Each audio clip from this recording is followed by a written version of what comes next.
gene cloning.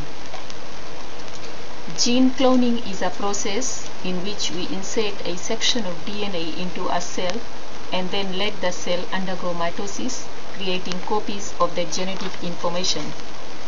Why do you need to clone a gene?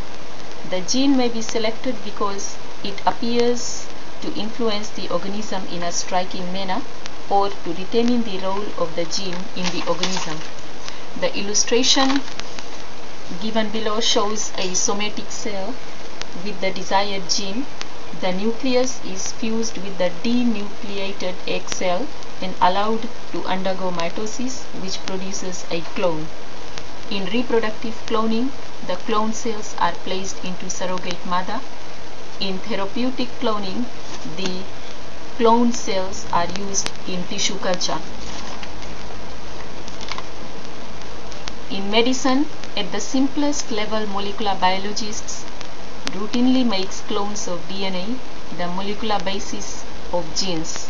DNA fragments containing genes are copied and amplified in a host cell, usually a bacterium.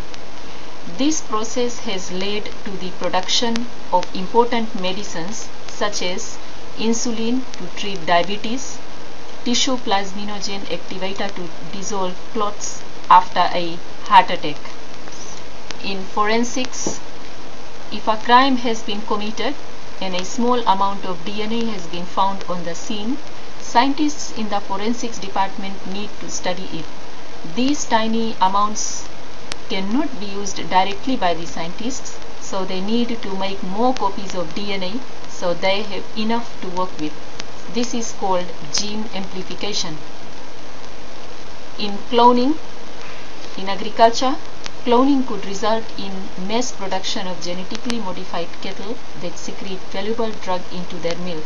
For example, milk that has human clotting factor IX can treat people with hemophilia, milk with insulin to treat people with diabetes, interferon to treat people with viral infection.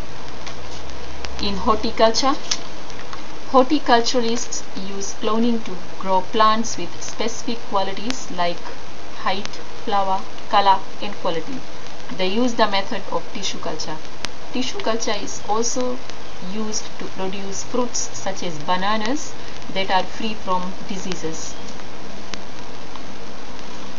Finally, cloning can make creation of transgenic animals to be mass produced. Large numbers of transgenic animals could produce vast quantities of needed drugs and other useful substances more efficiently and at a much lower cost.